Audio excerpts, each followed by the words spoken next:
Hello, hello, and welcome back. This is ATA's Politics Livestream. I am John Humphreys, and this guy is Brian Marlow. The ATA stands for Australian Taxpayers Alliance. They're the people who put food on our table for Brian and I, and that's who we're here repping. If you'd like to check out more, you can find us on, where is it? I should have had this ready.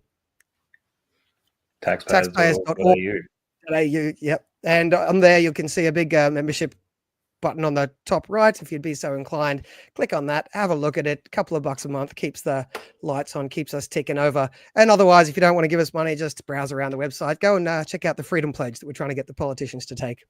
It's all good value stuff. So that's by way of intro. This is a live event, so you'll see our mistakes in real time, being simulcast to Facebook, YouTube, and X. If you haven't yet, please, wherever you are, give it a like, give it a share, and give us a follow as well. Find us on X, find us on YouTube, find us on Facebook if that still exists. And I shouldn't say that since we're going there right now. Thank you, all the Facebook people. And go and find our pages and give us a like and a follow so we can make sure we can keep in touch with you. So we do this Monday and Thursday, 8:30 p.m. Sydney time. I say we, but Brian, the dodgy bastard, skipped out on me the last couple of times, so I get to shake my fist at him now. But that means I'm just going to sit back here, have a beer, and Brian will tell us about all the news of today. But actually, seriously though, I do think you have been up to some interesting stuff. One of it's quite interesting. We'll get to in a second with your Twitter wars. But firstly, it was a healthy discussion. That your passion project in the world of tax, because I don't think by nature or inclination you're a tax boffin, but I think it's fair to say that you do get passionate about the family tax cut part of what we're doing. And I believe you've been out there, is it kissing hands and shaking babies, trying to get the attention of some politicians? Look, I mean, I make no, I don't shy away from the fact that I'm pro-natalist, and I'm not a tax boffin. I'm more of a campaigner, and sort of just focus on sort of the campaign aspects of all the policies that we have. So trying to take the complexity of, say, the modelling that you do, communicate that down to a broader base, and then build a sort of support base behind that to try and actually affect policy change. And something that I'm really interested in is family tax cuts. In Australia, we have a declining population. We have Australian families that are struggling to make ends meet, and there seems to be no proper tax relief for any Australian family out there.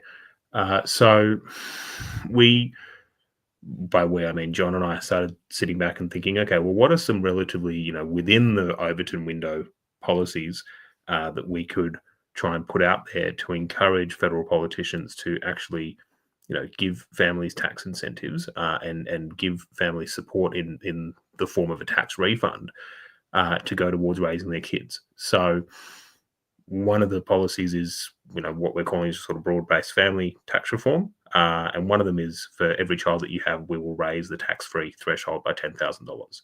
I think John can sort of run through some of the numbers, but the overarching importance of it is that it allows Australian families with kids to get some money back and put that money towards raising their families, which is something that we should be supporting here. And it's very important in this country. As I said at the beginning, our population or our birth rates are below replacement level. And it sort of sounds like that sort of, out there sort of schizo issue to talk about. But if it gets worse, we end up in South Korean territory, where I think it's like in 2 or 3 generations, there won't be any South Koreans left if the current trajectory keeps up. Yeah, and it doesn't seem to show any sign of stopping that. Every time they come out with new numbers in South Korea, the story actually gets worse. So in 3 generations, they'll decrease by 96%. Now, it takes a little bit of time for the old people to die off, but that's an insane set of numbers in South Korea. But we keep saying this. We should just do one dedicated to that topic, because that's a deep dive on its own. But yeah, so the family tax cuts ticks a couple of boxes at one. There's the natalist side of things, but even if that doesn't get you excited, there's just good old tax reform. Families are currently getting a huge amount of tax welfare churn, where they're paying a bunch of tax and getting money back in welfare at the same time. So one of the things we need to do in our tax system is just get fewer people who are receiving welfare out of the tax system. Like, why are they paying tax? It's just this pointless churn that not only is just dumb, just on the face of it. Why would you have a poor person pay tax and receive welfare at the same time? That just sounds daft. But it's worse than just daft. It, as we talked about it before, increases your, wonky word coming up, effective marginal tax rates, or EMTR, the acronym. And that's like, for every dollar you earn, how much of that dollar do you get, and how much of that dollar ends up with the government? If you're losing welfare and paying tax at the same time, then there are situations where you earn $1 and you have to give 90 cents to the government, 10 cents for you. Or in some cases, it's you earn $1 and you have to give $2 to the government. But that's a crazy couple of situations, which, by the way, coming up in a week or two, I am going to spend one of these live streams talking about explicitly those ridiculous situations. But even putting those aside, EMTRs of 80, 90%, earn $100, give 90 of it to the government. You can just think about that for a second. Why would you take that overtime?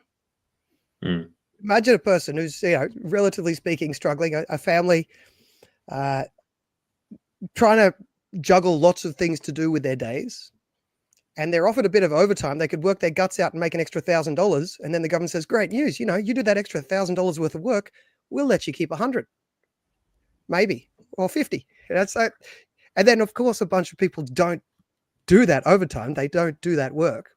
And then some people out there turn around and say, "Oh, look how lazy these people are." Now, they may be lazy. I haven't met them. But the point is, the government is giving them all the wrong incentives. Yeah, they're giving them the incentives to stay in the same sort of lot in life that they have. Whereas what we're saying is, no, you should actually be incentivizing them to improve their lives. And by giving these tax refunds, you do that. And, we are in a fucking massive cost of living crisis at the moment. And this is a very easy and quick way to give people back their own money. This isn't government money. This isn't a handout. It's not, the Labor Party, to try and win elections, they're kind of stuck in this 2010 sort of cycle and mindset where they're just like, "Oh, we'll just commit $11 bazillion to another hospital or to, a fucking sports stadium or something like that. And that'll move votes and we'll win the election." It doesn't work. People don't care about that stuff anymore. So you may as well go back to the basics and actually give people their own money back and let them choose what they want to do with their own money. And this is what that does. But we did discuss this a couple of weeks ago in detail about the various ideas we had. But Brian, what about the politics side of things?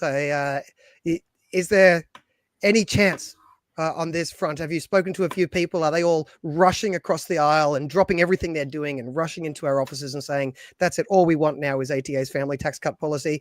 Or do we have a little bit of work left to go before we get the one on board? I'm giving it at this stage. I'm giving it a 20% chance of becoming a potential policy. Now, for me, that's low. For other people out there, that might be quite high, given you're talking about a policy that would have to be adopted by a major party. That's not bad. I mean, most of the stuff we talk about here, not everything we talk about gets picked up. So 20% is enough chance to play with. Yeah, so I've had discussions with some federal MPs about this policy, and there's a lot of interest in it, and it's just about now crunching the numbers and seeing, what would this cost the bottom line? What would it cost the budget? Are there any sort of unforeseen economic impacts that come out of this, and sort of going through those processes? And of course, you don't want to give false hope to our subscribers. There are some very solid people in Parliament House, but there's a lot of people that are just completely useless. And sometimes very good policy gets watered down or killed completely by the very useless people that walk the halls of Parliament. So obviously I'm going to be pushing it, and I'm going to be trying to, run it up the mast and get it across the line. But I'm quite 20% gives me hope. I mean, there's a lot of stuff we do that has like 2 to 3% chance, and we do it because it's the good fight and you push things forward. But I think some of these ideas, hopefully, as you said earlier, we're trying to pitch to the Overton window, like the one we're about to discuss in this session in 20 minutes or so. Hopefully is also close to the Overton window. But this is a great opportunity for the pitch. There's not quite enough people watching yet at home for it to have real punch, but still, for you 100 odd people that are tuning in, this is a great opportunity for you guys to go and give us a donation so that we can run that campaign and get this policy in front of more politicians. And And also, so throw us a bit of money, but also, if you can, get in touch with your local politician, get in touch with your local MP or your Liberal candidate, because realistically, they're more likely to be the ones that take this policy, and tell them this is the sort of stuff you'd like to see. I mean, any of the above, right? So we've got a bunch of family tax policies. So any of them would be great. It might be the increasing people's tax-free threshold by $10,000 for each kid they have. That might be the one that's slightly closer to political viability, but I'd take any of them. So if you can, reach out to your politician, push this one forward. I mean, if this policy actually has a chance, then this is an opportunity to do something that might actually pay off. Help Australian families wise. Like, I mean, this is the thing, right? Like, I can't think of a time where there's been sort of proper effective policy at a federal level that's actually helped the Australian population. Okay, there were stage 3 tax cuts. They got watered down. They barely made up for, what was it, 2 years of bracket creep. And then that was it.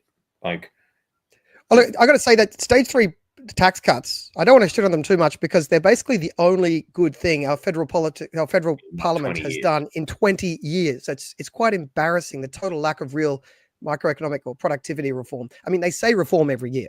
They say the word productivity every year. They've worked out that these are good buzzwords. You've got to say them.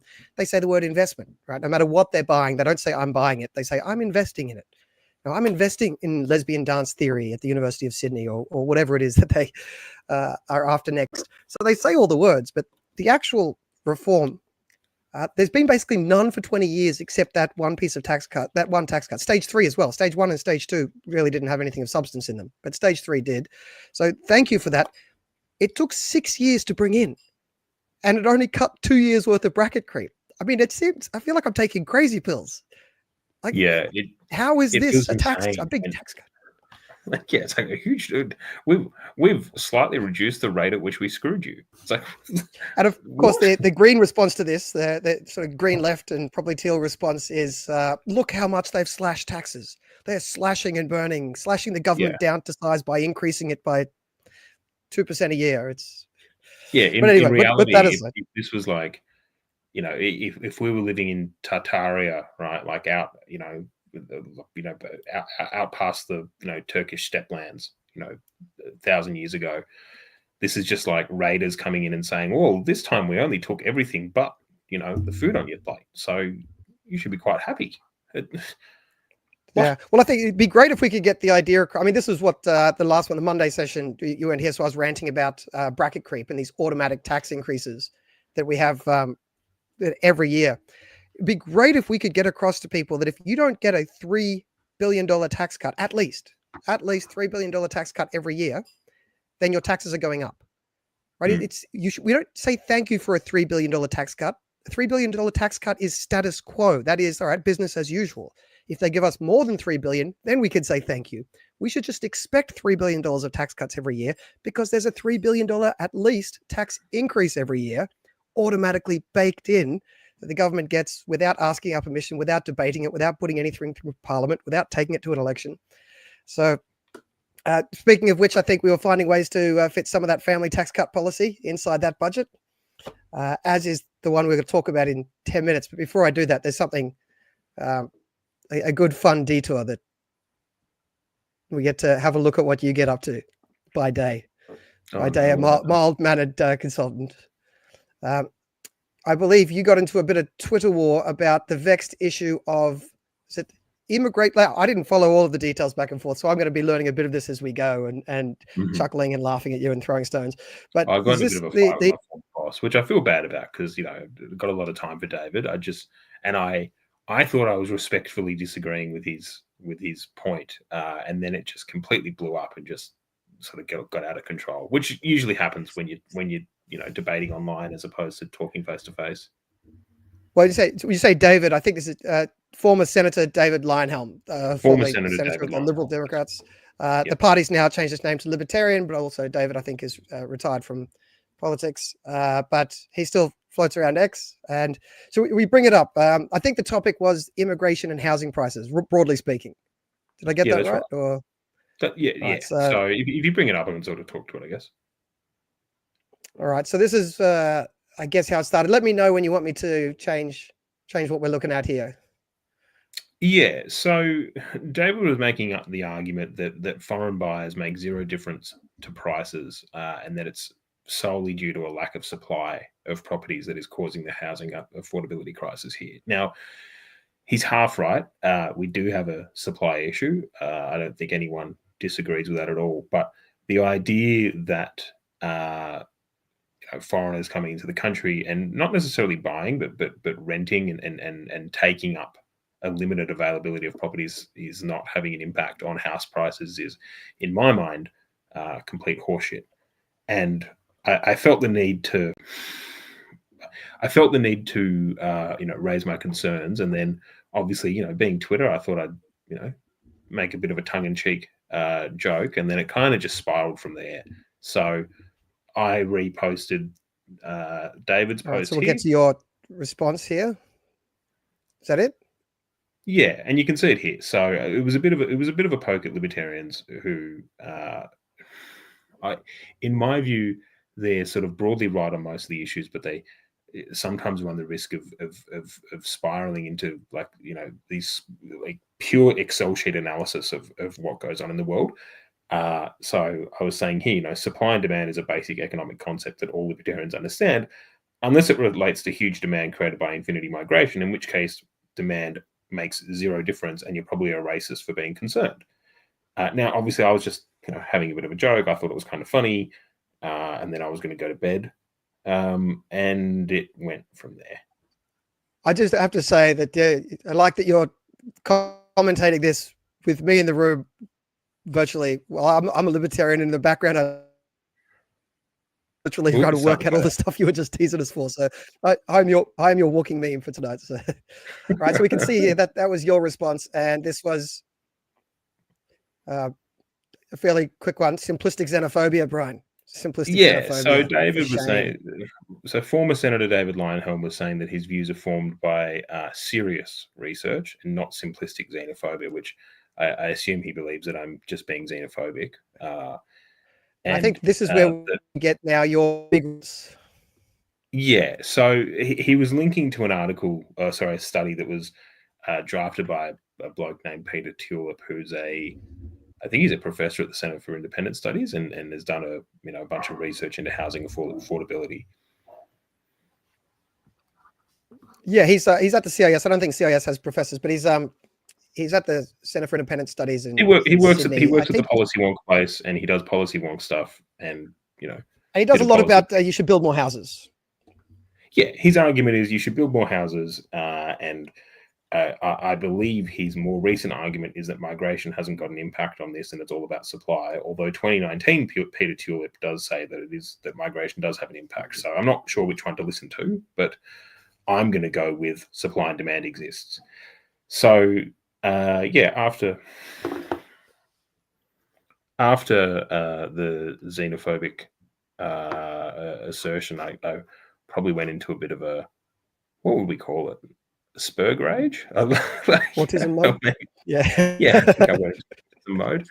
And I can read most of it. So, I basically said, David, if believing that we should do everything in our power to ensure the Australian dream of affordable home ownership for actual Australians is considered simplistic xenophobia, then so be it. Nobody cares about these labels anymore. Boomer truth means nothing to the rebel youth. Now, that's a line that I've seen floating around amongst sort of younger, politically engaged people. They sort of view a lot of these boomer truths of like, oh, well, if you oppose infinite migration, you're xenophobic. And they're like, no, I just want to put a fucking roof over my head. And it rhymes. So, you got to love it when it rhymes. Yeah, exactly. And it rhymes. So it works. So I said, the reality is that our government's open borders experiment has failed. It hasn't boosted GDP. It has triggered a per capita recession and completely distorted the housing market. Oh, I think you've got to keep going. Oh. I still got you? Yeah, you still got me. There you go. The serious research you refer to will ultimately lead to endless rows of soulless cookie-cutter dog boxes. These copy and paste developments flatten every suburb into a monotonous, lifeless sprawl. I'd argue this isn't just an accident, it's deliberate. The result is people who live there feel like interchangeable cogs in a GDP development machine rather than active members of a thriving community. And here's the truth. Vibrant communities need beauty. then I had some wanky, quote from Roger Scruton that I've always liked from watching a documentary they had on, which I think was literally called On Beauty, and you can look it up. I think it's on YouTube and elsewhere. And it sort of just went from there. And my broad argument was that supply is an issue, absolutely, but demand is a huge issue. And if we're working within the realities of politics, demand is something that can be adjusted quite immediately, because all you need is one minister to sign one piece of paper and our open borders experiment stops. If you want to increase housing supply in Australia, you need to increase efficiency at a federal, state, and local government level. So I'm not saying it's impossible, but this is a crisis that's affecting Australians right now. So it needs solutions right now. And one of the quickest ways would be to say, yeah, maybe infinite migration is not an issue. I'm not saying that we have zero people come to this country ever, but I don't think anyone can really credibly say that the last 2 years have been good for this country. Yeah, so I mean, I think to be fair, that both of them would be politically difficult, but I mean, people have been trying to build more houses for a long time. The other part of what your response here gets to, and I've got a few quibbles and questions as we go, because I'm a bit new to this, but this online fight. But one of the points you're raising here is, even if you could just build infinite dog boxes, is that the world you want to live in? That's correct. Which is probably a point that goes a bit beyond just the sort of number crunching economics. It goes to the preference of people's lifestyles. How do people want to live? Yeah, I mean, I saw a meme that someone posted on X a little while ago, and it was like, actually, Australia could fit 11 trillion people if we just grind everyone into a fine powder and then put them in jars, right? Like, if your argument is no, we can just let everyone in and just build things. Well, I don't want to live in the ponds. I don't want to live in a what I refer to as a dog box, and what most people refer to as a dog box.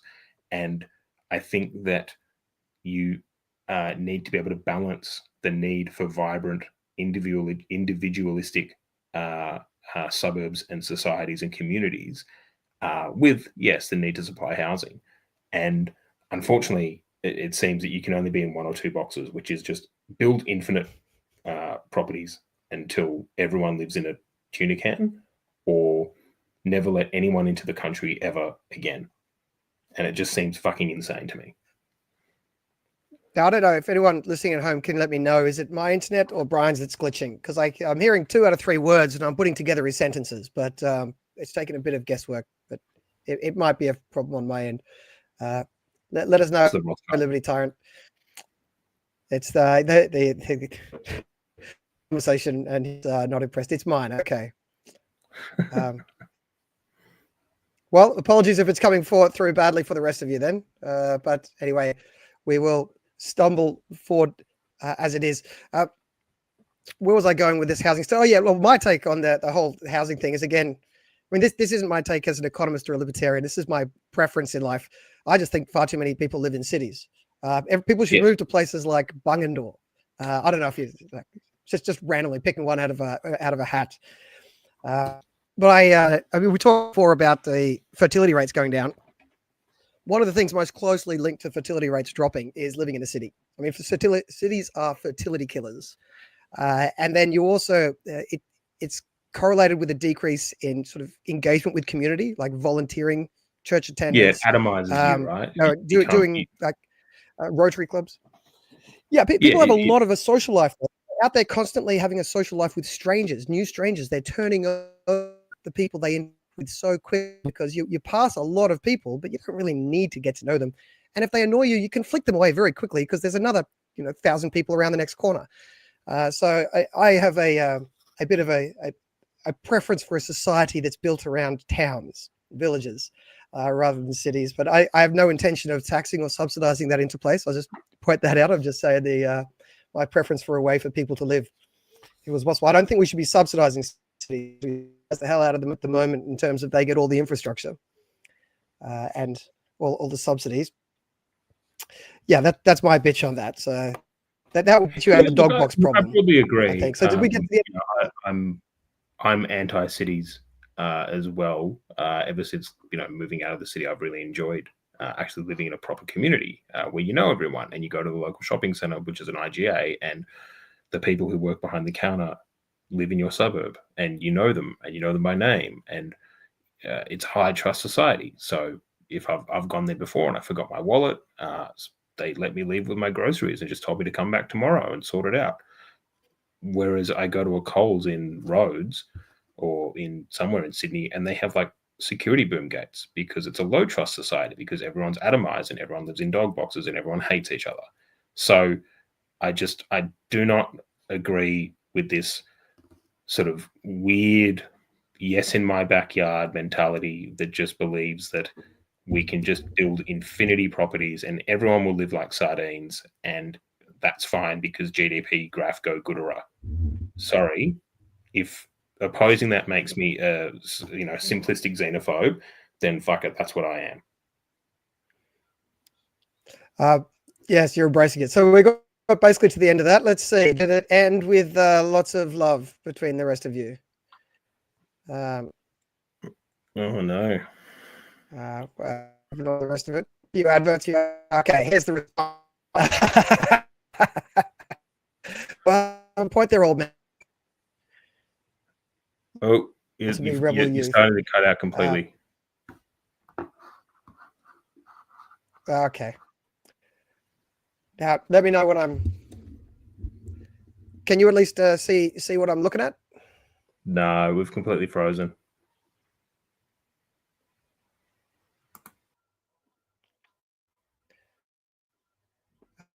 All right, I think that's Brian that's completely frozen. Let me know, anyone, because it still seems like I'm here. Still seems live. Okay, it's just Brian, so I get to laugh at him in his absence. How do you explain the results? Okay.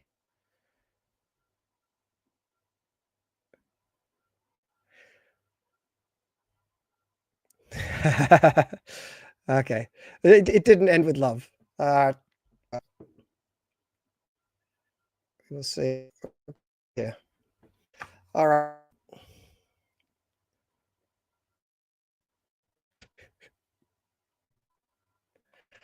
Are you saying it's my needs turning off? Because oh,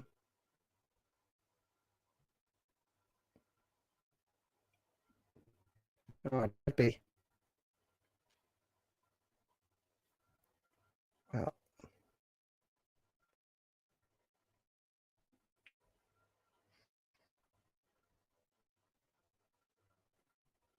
Well, we can see if that works.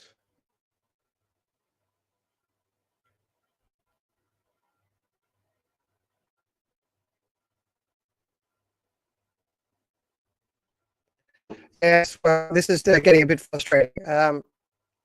You are getting better now. All right, thanks. Cheers.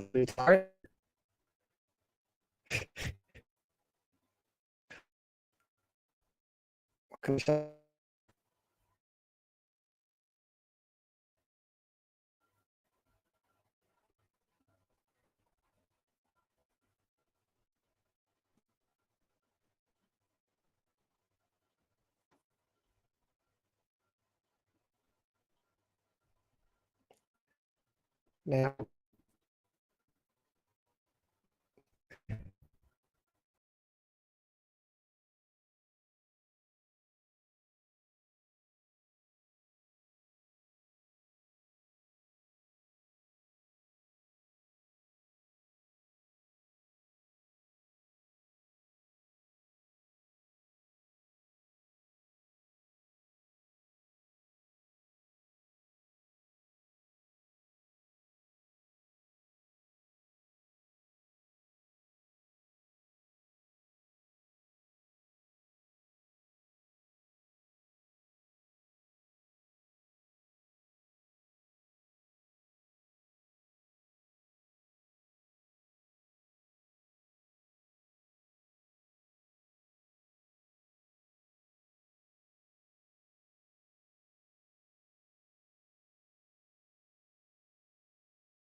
Yeah. I have no idea if this kept going. How did that? What was happening when I wasn't here? If I'm back, by the way, I don't even know if I'm back. But uh, well,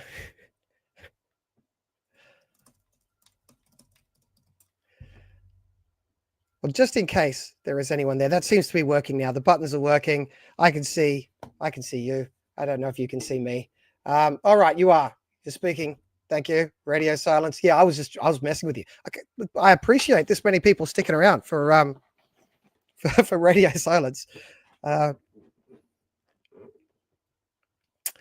Well, anyway, that was the end of Brian's fight. I'll see if we can get Brian back in.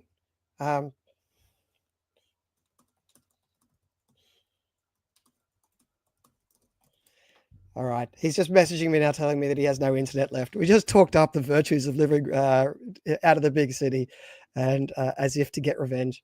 All right. Well, we'll see. We'll see. What else did I have up for us then? Look, I did want to talk about a new policy, a new tax suggestion. As you guys know, we've been doing a few of these, frustrated as we are by the lack of real policy debate in this election. We've got about 2 months before the election, maybe a little bit less. Well, it has to be a little bit less.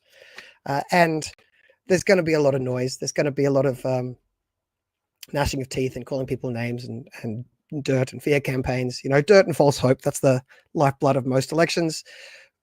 So we wanted to try and kick along a bit of a policy discussion by putting out a smorgasbord of what we consider to be fairly achievable tax policy changes inside the Overton window. Not my usual radicalism, trying to give stuff that people can take up. We already discussed before. We discussed a few weeks ago the idea of some family tax cuts.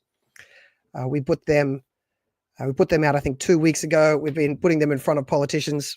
Brian lives down there near Canberra. He goes in there, sees them regularly, puts these ideas in front of their nose and tries to coax them around. So we put that one out. We're still pushing that. We think there's some stuff there that would be a political winner and a policy winner. And then last week, we put out a second one, which we discussed on Monday, which is about the idea of getting rid of this automatic tax increase, the bracket creep, by either indexing tax brackets or giving people automatic tax cuts. The third one we have here is this one's targeted at the lower end. This is the idea of the tax-free threshold.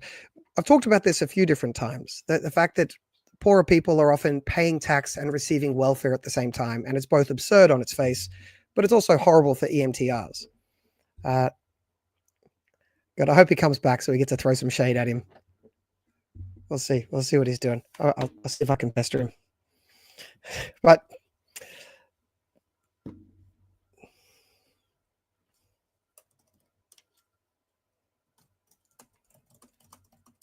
I'm using your comment to try and coax him back, but we'll see if we get there. What's the last thing? There, EMTRs, that's right. I'm going to see. I didn't set this up beforehand, but if you've been around patiently waiting while there was just a blank screen, which is mighty nice of you, maybe you'll wait while I try to work out some magic here. Share screen. How do I do this?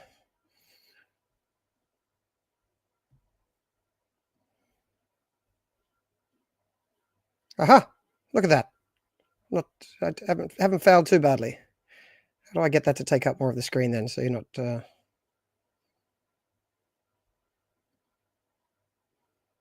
That's good. That'll do it. Now, what you're looking at here. What you're looking at here is a graph of our income tax system.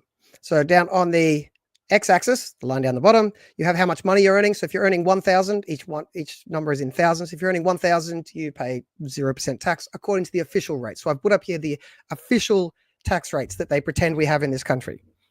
It's one of my bugbears that it's just not accurate what we've got. So they say you've got a tax-free threshold of 18,200. So they say no tax up until you earn 18,200. Then you go up and you have a marginal tax rate of 16%. So that's the 16%. And then at 45,000, your marginal tax rate goes up to 30%. You pay 30% up into, is it 135,000? And then after 135,000, your income tax goes up to 47%. And then at 190,000, it goes up to 45%. Now, I'd prefer taxes to be lower. Some might like them higher. But this does look at face value somewhat like you'd expect a tax system to look like, right? And these are marginal tax rates. So this tax rate is telling you what tax you'd pay on the next dollar earned, on the next $100 earned. So at any point, say you're here on the graph, the issue is if you earned another $100, how much do you get to keep? Well, you get to keep 70 because you're paying 30 to your owners and overlords. See, why not just a flat 18,000 or a nice 18,500? Yes, I know. It's because of the way the lower income tax offset works, the LITO, which is a bugbear of mine, which we will get to on another session as well. If you keep watching this, you're going to know far too much about tax. It'll give you nightmares. But anyway, it's an odd, funky number. All the rest of them make sense, round numbers somewhat. But anyway, this is the system as they tell us we have it. It makes some sense. This progressive tax system. I mean, there's the debate, progressive versus flat. Put that aside, this looks normal. The problem is this isn't what we actually have. This is what they officially tell us we have. So that's, if we just ignore the welfare side of things for now, that's still not the actual tax rates. The tax rates are actually that, which isn't too much different, especially on the right end. This part over here looks pretty similar. It's all just 2% higher because we've got the Medicare levy now factored in. You'll see here, our tax system actually does get a little bit funky and weird when you factor in the low income tax offset and the Medicare levy. So those are the two things which are just part of our tax system. They're just parts of our tax system that are explained in such a way so as to hide them from you so that you don't know what our tax system is, which is a big bugbear of mine. So I don't pull punches on that description. So I mean, our top marginal tax rate is 47%, not 45. They just lie to us. They say 45. The Medicare levy is just an income tax with a different name to make you think it's nice because it has the word Medicare in it. So the honest way of doing it would just be to add the 45 to the 2 and call it 47. But instead, they call it 45. And then on the next page, plus 2. A lot of people forget to read the next page. And people walk around thinking our top marginal tax rate is 45. And look, some of this stuff down the bottom gets very funky. And I am going to dive into that at some stage because we should also get rid of that because it's a bit weird. But here's the thing. Realistically, what matters for people isn't just the tax system. We've got a tax and welfare system. Yes, quite right. That's their attitude. It gets worse. Wait for this one. We've got a tax and welfare system that the way it interacts, you take away welfare as you earn more money, which as you should, that's understandable. But from the perspective of a person earning money, that's very relevant, right? I mean, what matters to people are their incentives. So let's go back to this. If we now factor in just for a single person, right? So we just look at a single person for now. If we factor in how much welfare is taken away as well as the tax they're paying, this is actually what their tax rates look like. So it gets a little bit funky here. You can see it's this is just for a single person. It gets crazier again for a family. Maybe I'll show you the family one, but then I'll come back to this because the suggestion here is really just trying to address this massive EMTR here. Right. So this area here is your welfare being withdrawn. And the original part here, your welfare is being withdrawn at 50%, and then it goes up to 60%. But then straight away, it's actually 70% because, and this is the point, this is the issue I'm getting at here, you're paying tax at the same time that you're losing welfare. Right, so you're paying tax and losing welfare at the same time, which makes no sense that you're paying tax while you're getting welfare. And then there's two potential solutions. There's a couple of solutions. One issue is, and we won't really get into it here, the EITC, Earned Income Tax Credit. It's a bit of a false solution because it cuts the tax rates here a little bit, but it just puts up the tax rates here. And maybe that's an improvement, but I mean, it's just jiggling with it, with taxes are. Another thing to talk about is, well, do we let people keep their welfare for longer? We're going to talk about that on a future session at some stage as well. But look, it is fair that the welfare is taken away as you earn more money. I mean, the whole idea of the welfare is to give it to people who aren't earning much money. If you're still giving it to people who are earning a lot of money, then it's not really about helping people without money, right? It's not really welfare. So the idea of that taking the welfare away from people as they earn money, fair enough. The part that doesn't need to be here is, well, why are we charging tax? So this is the pitch here. This makes, firstly, there's just the politics of it, which is, give a tax cut to poor people. But there also is a good economic argument. I mean, just to make our economic and our tax and welfare systems work properly together, that can't be fixed if we're having people paying tax and receiving welfare at this sort of bastardized way that we've got at the moment. So the only way to solve that eventually is to disentangle the two. You should either be receiving welfare if you're poor, or paying tax if you're above the threshold where you stop receiving welfare. I mean, that's the ideal. You want to be separating those two things to get rid of this pointless tax welfare churn. And the only way to do that is to increase the tax-free threshold. So we said before, that's 18,200. The one that the tyrant pointed out isn't a nice round number, but that is technically our tax-free threshold. The only way to stop this pointless welfare churn, tax welfare churn, is to increase that. And now that's just talked about occasionally. I mean, it has been increased from time to time, and some people talk about, all right, let's take it up to 20, let's take it up to 25. These are good ideas, right? And these ideas are being floated around by some good politicians. Our suggestion here is a little bit different. We're suggesting first let's set the goal we're going for, and I'd suggest you're only getting out of welfare properly once your income is about $40,000 or above. The Australian minimum wage is $47,000 a year. I reckon around $45,000 or $50,000 should be the target, and I think a wise government, if they took my advice, should set right now an aspirational goal of getting the tax-free threshold up there. But here's the thing to note here. Don't just pushing the tax-free threshold up bit by bit. That's one way of doing it. The better way of doing it is, if you notice the first tax bracket we have. Let me see if I can bring this back up.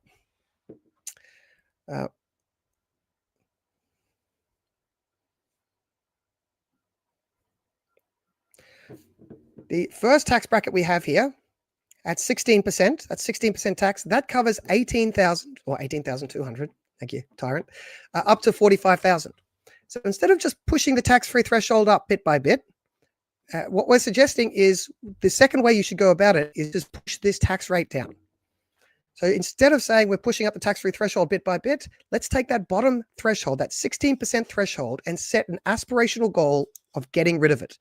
Now, the governments occasionally talk about getting rid of thresholds, getting rid of tax brackets. The Liberal Party tried to get rid of the 37% tax bracket, this one, and Labor put it back in. And occasionally governments talk about trying to get rid of tax brackets.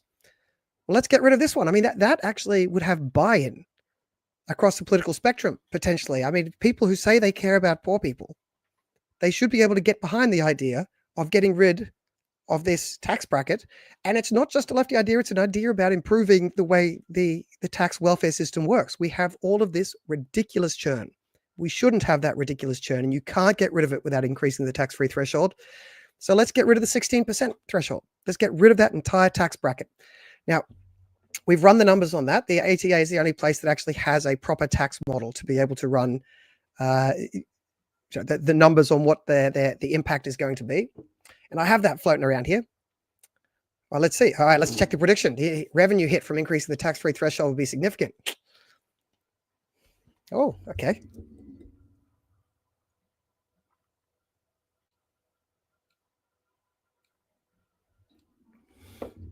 Well, why would you want to keep revenue similar? That's outrageous, Clinton. You need to go and wash your mouth out, wash your typing fingers out with soap. Now, we don't need to just guess. I have run the numbers. I've got them floating around here somewhere. So abolishing that 16% tax bracket would cost the budget something in the order of $40 billion a year. I've got it here as 42.5. So when the government does the modeling, they're going to say it costs about 46. Now, there's not too much difference between their estimates and mine. In this instance, I haven't seen their estimates, but I know how they do it, and it's wrong. And so I can recreate their mistakes. They'll say it costs about 46. It's going to be closer to 42, 43. That's not too much difference in this instance. But look, either way, it is fair to say that both major parties would balk at that. Now, that would be a great policy for a minor party. I mean, the Libertarians, I think, already have a similar policy. One Nation has something in that ballpark. All the minor parties could take this on. You're pushing the Overton window. And look, a brave government has made changes that big as a percentage of GDP in the past. But I understand that's not going to be something they want to do right now, right? They would actually have to tighten their belts. They would have to pull back on some spending. They'd probably have to accept a bigger budget deficit for a year or two until they could tighten their belts elsewhere. I hope they wouldn't increase tax to pay for it. Either way, I recognize that a $40 billion hit in 1 year is unlikely. So I said before, and I'm a little bit embarrassed when I say it, but I'm trying to pitch ideas that are inside the Overton window. So here's an idea. Is a 16% tax bracket, 16% tax rate that we want to get rid of. How about we cut it by 1% every year? We just lock it in now, legislate, every year goes by, goes down by 1. It'll take a long time to achieve it, but it will eventually be achieved. And when it's achieved, it'll be done in a way that's politically realistic because the tax cut each year is relatively small. So I've ran the numbers for this as well. The cost here, the cost to the budget, because it's not a cost, right? You're just keeping your own money. But the cost to the budget of having a 1% cut in that bottom tax rate, in the 16% rate, would be about $2.5 billion per year. So remember, 40 to do it all in one hit, or 42 roughly, to do it all in one hit, it would be about $2.5 billion a year. Now, for the astute amongst you listening at home, you may remember we were talking before about the bracket creep that we get each year. Bracket creep costs, so it's different for different years because it's different depending how you measure it, but at least 2 to 5, or around, say $3 to $4 billion a year in bracket creep. So if we don't get a $3 billion tax cut every year, we're being screwed. I said this before when Brian was still here, but if we don't get at least $3 billion tax cut every year, we're being screwed. Now, we've got other ways to suggest that. We've got a whole series of suggestions for how you could give us a $3 billion tax cut each year. One of the family tax cut policies, the increasing your threshold by $10,000 for every kid you have. One versions of those costs about $3 or $4 billion a year. But here's another one. So here's another idea we've got in front of you. They owe us at least a $3 billion tax cut every year. Cutting the bottom rate by 1% each year costs about exactly that. Well, it costs 2 to 3, so it's a little less. You have another tax cut coming as well. You could do this and something else. So this is thoroughly doable inside the Overton window. A government who set an aspirational goal of just abolishing the bottom tax threshold. So they could say that everyone earning, so I would also suggest you need to index a bit. You need to bring it up to above 45. So the idea would be, as you're cutting it, you would also be slowly increasing it so that you'd have soon enough that tax-free threshold up to 50, and then you'd index it, hopefully after that, if you remember our other indexing policy. And we'd be able to say that there's no income tax paid by anyone on the minimum wage. Or at least that's an aspirational goal. And I can't see why there is a lack of aspiration in our politics. So even if they're unwilling to do it in one hit, why not set some aspirational goals?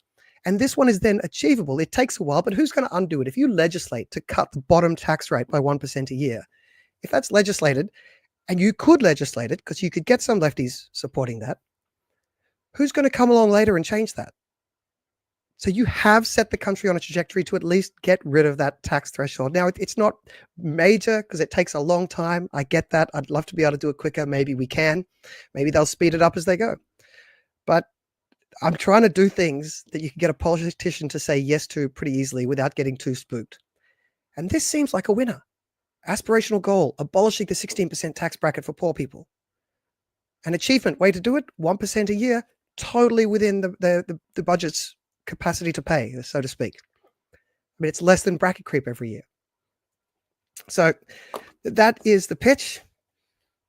As I've written here, I don't think you guys have seen this yet. This will be coming out shortly in the next couple of days. Check the taxpayers.org.au website. Context here, we're talking about a $2 to $3 billion tax cut if they take my advice. Between this year and next budget year, they already expect tax to increase by $17 billion. So it's going up by 17, and we asked for 2 of it back. All right, that's the least they could do. I mean, maybe they could double this. I mean, if they cut it by 2 percentage points each year, then they could speed up how quickly they do it. It only costs $5 billion. They would still have tax going up in this country, just going up by slightly less. And the year after that, by the way, tax goes up another $21 billion. So, I mean, tax is going up by about $20 billion a year. Some of that's to pay for inflation and the bigger population, but some of it's just bracket creep and totally unnecessary. So you could give that back to us. And here is one way. We're going to suggest a bunch of different ways to do it. We already have suggested a few. I'll be suggesting more over the coming weeks. But here's one that I think is eminently sellable to your lefty mates, sellable to the Labor Party. I mean, how would they campaign against it? How would they campaign against this? Anyway, let's check some of these comments coming in. I'm just going to assume that's to me. It's probably to something else, but I'll take it. All right. How about no income tax? Yep. All right. Like I feel a little bit ashamed when I'm talking about ideas this moderate. So I'll just throw up the word again. I like radical ideas. I've spent lots of times diving into radical ideas. I could spin off a bunch now, but it might undermine my credibility for pitching to what's achievable. The task I've given myself is what's the best policies, tax policies we can come up with that could potentially be stolen by a major party. Right, so we're trying to come up with ideas that are stealable inside the realistic Overton window as it exists today. And sadly, our politicians are a little bit timid. Don't mean to insult them and at the same time ask them to take my ideas, but I think it's fair to say our politics is a bit timid. So I'd happily pitch abolishing income tax if I thought they would let me in the door with that idea. I'm trying to pitch ideas that they might take. So I think our family tax cut policies, some of them might be too much, but some of those are stealable. The idea of at least making bracket creep transparent and giving us back regular tax cuts, as I spoke about in our last podcast live stream, I think that's within the Overton window. And I think this one, the idea of aiming to get rid of the bottom tax bracket, that's inside the Overton window. Replace it all with a direct debits tax. Yeah, I'm very skeptical of a direct debits tax, but that's maybe we'll invite Topher on here too. I saw Topher did a great little post, or an interesting little post on X, talking about tax ideas. I'm going to drag him in here and we'll discuss all the different quirky ideas out there. All right, I assume that's to someone else. I'll assume that's to Clinton.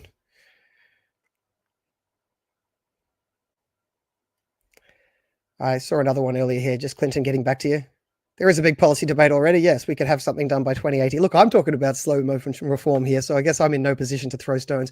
But that just shows if the Liberals are willing to back an aspirational policy that doesn't kick in for decades, then why not this one? What about an aspirational tax cutting policy as well, not just an aspirational government owning a new energy monopolist? So maybe there's hope there yet. No, I don't think nuking Canberra is within the Overton window. I think maybe we have a different concept of Overton window there. All right. So that was the idea for, I'll get back to a few of the other comments as they come in a second. Just trying to remember where I'm going with this. So I think that was the end of the pitch, the idea of cutting the bottom tax rate. Oh yeah, that's the idea of saying it's politically saleable. How would they stop it? I mean, if you know some Liberals, ask them that. I mean, this would be a winner. They're cutting taxes. Here's the thing on this as well, by the way. Look, it is increasing it's getting rid of that bottom bracket. So it's really primarily about improving the incentives for lower income earners, right? This isn't a benefit going to people who don't work. It's a benefit going to people who do work. It primarily improves the incentives of people who are currently in welfare. They're in that welfare trap, right? They are in this situation. No, not this situation. Let me see if I can find it. There. They are in this situation here where they've got terrible incentives. They're earning $100. They're doing $1,000 overtime. They get to keep 300 of it. So they're in that situation. But here's the thing about this. This is a proper tax cut. So it benefits everybody who pays tax. So every taxpayer would benefit from this, right? I mean, it would improve the incentives of behavior for the poorest. That's who it's targeted at, to be able to improve the efficiency of the economy. And it gets rid of the tax welfare churn for the poorest. But everyone gets the tax cut. So this would be a very popular policy for everyone. And it's really hard for the left to fight against it. And it would show that they are doing something on tax, getting rid of this tax welfare churn. They could just point to this graph. Can you imagine a well-spoken minister or opposition spokesperson pointing at this graph and saying that this is ridiculous. These EMTRs are far too high. Why are we making the poor people pay tax? It makes no sense that we have all this tax welfare churn. They're paying tax. We're handing them the money straight back to them. Let's get rid of it. We can't do it overnight. Here's our plan. I think it's doable. If any of you know a friendly Liberal Party politician, we'll be putting this under their nose as well. So once Brian has finished trying to bang people over the head with the family tax, we will be putting these in front of people's nose.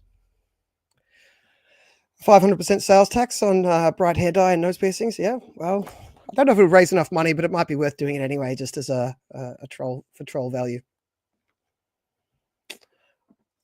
Trust me, you're not the first to have thought it. You know how. I mean, I declared where I live an independent republic a while ago, but no one else seemed to agree.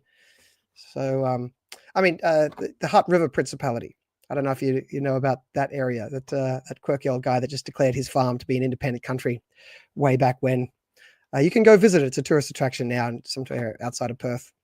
But yeah, I don't like your chances there. There is a little breakaway country in Europe called I'm blanking on it now. Liberty something, Libertaria. But anyway, there's a little block of land in between. I think it's Serbia and Croatia that neither side claims. They both say it's not mine, it's theirs. And so some quick thinking, I think he was a Slovak, and he wasn't from the area, but he was from nearby. He noticed that both countries were saying, we don't own this land, we don't own this land.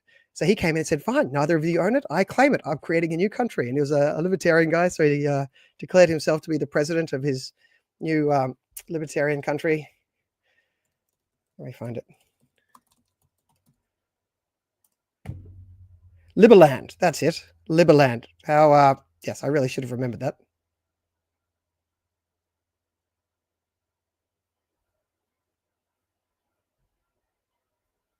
Where am I? Yes, if anyway. So I don't know if anyone's going to be recognising it. I mean, they are doing a lot of work in Liberland to try and make that a reality. I don't think you'll be able to get that done in Australia. They got Sealand as well. Some guy just took over an abandoned oil drilling spot in the middle of in the ocean between France and England that was not in either of their waters. He just declared that a country called Sealand. You can go and try those ones out. People have been thinking about this. It's one of the first things. You're a bright young libertarian. You realize that the world's not listening to you, and you think, "Oh, screw it. Why don't we just go and actually get it done? Go and be proof of concept like Liechtenstein." Well, there you go, Liechtenstein. Try that if you speak some German. But yes, it is not an uncommon dream. But how would you do it? It's actually somewhat related. It is actually one of my probably my primary goal in politics. I mean, the main motivating thing that I would want to get done if I could get things done is to decentralize political power. Now, ideally, all the way down to your house. And yes, you can have your little libertarian utopia. But even if it's less than that, just decentralizing power from the UN bodies down to your country, from your national government down to your state governments, from your state governments down to your community. And then at that level, you've almost achieved what realistically would happen in a libertopia anyway, because in a libertopia, people would get together. They would get together, band together in their church groups or community groups or neighborhood groups, and they'd end up forming something like community-based governance. So that's what I'd like to do to help push us in that direction, whether we can get it done. 12.5, that's very specific. You should do a test. I guarantee you it's not exactly 12.5. You'll be like 12.236844418832. If it comes back exactly that number, let me know, because that would be fucking freaky. Now, the other thing, I was hoping Brian would stick around here because I wanted to have a chat to him about the other news of the day that's economic-y, which is Trump's tariffs.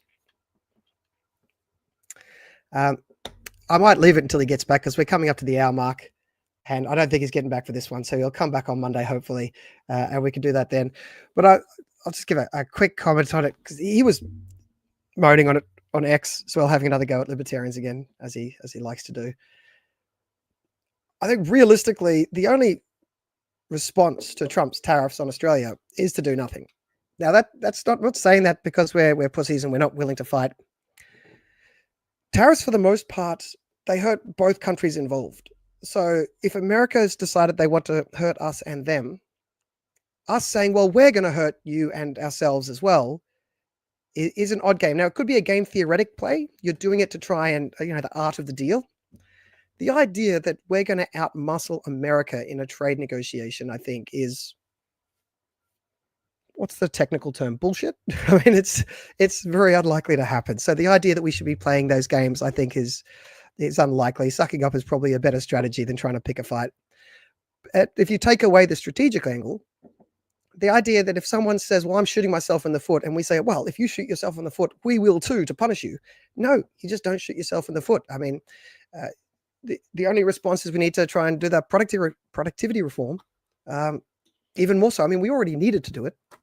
If we have other things holding back our economy, that just increases the need to decrease regulation, decrease taxes, take any of the tax policy ideas that are coming out of the ATA. We've had 3 different ones out now. There's more to come. But yes, cut tax, cut regulation. And part of that is you decrease regulation on the energy industry. You get cheaper energy, which is a big part of the puzzle.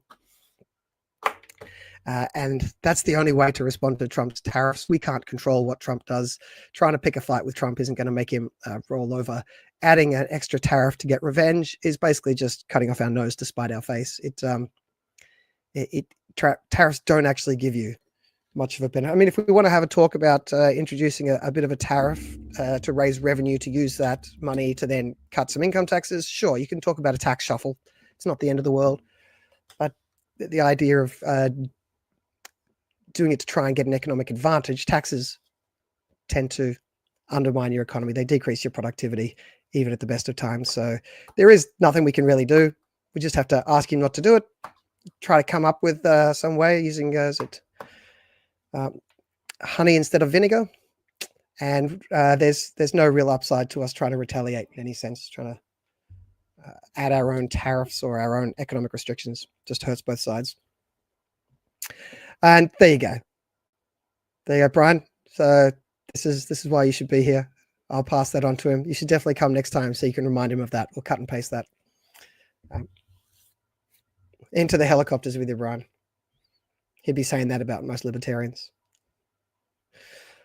All right. So the other topic, I'm just going to mention it now because it's hardly worth diving into because I've got to the hour and I don't have an offsider.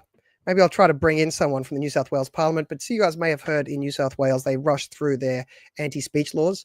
I did a couple of live streams at the time following along with the Parliament in New South Wales, following some of the speeches.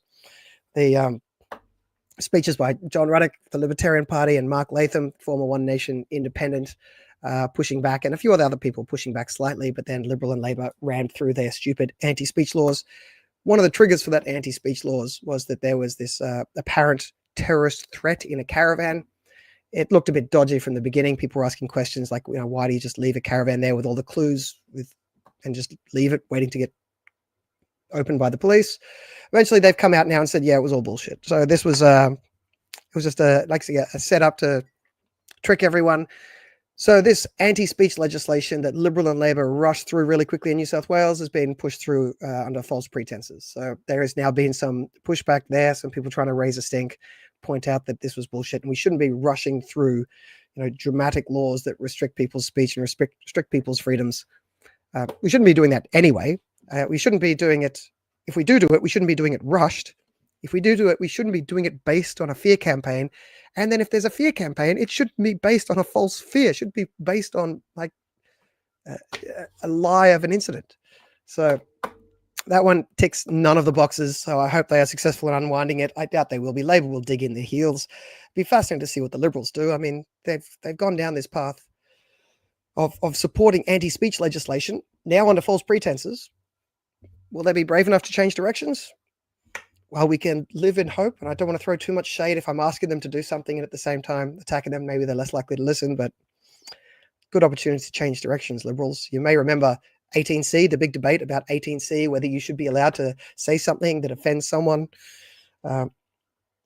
in public. The Liberals used to be against 18C. 18C only had a civil penalty. You just get a fine. What New South Wales has done is they've introduced like an 18C with jail time. So it's 18C on steroids.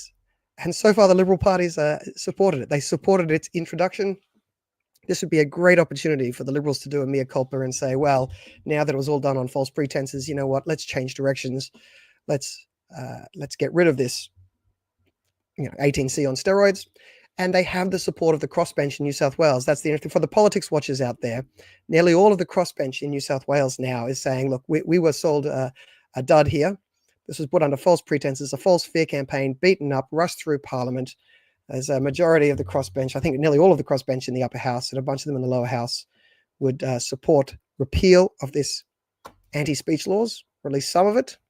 So if the Liberal Party in New South Wales wanted to take that opportunity to change directions, they could actually overturn those laws and we can live in hope. But again, if you know any Liberals in New South Wales, nudge them on this issue. It's something that's potentially worth being able to. Well, it's probably got less than the 20% chance Brian was talking about earlier, but if you pursue 10 different possibilities that each have a 10% chance, then, you know, eventually, law of large numbers, we might get one of them passed.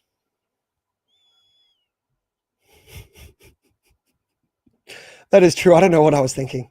It's yeah,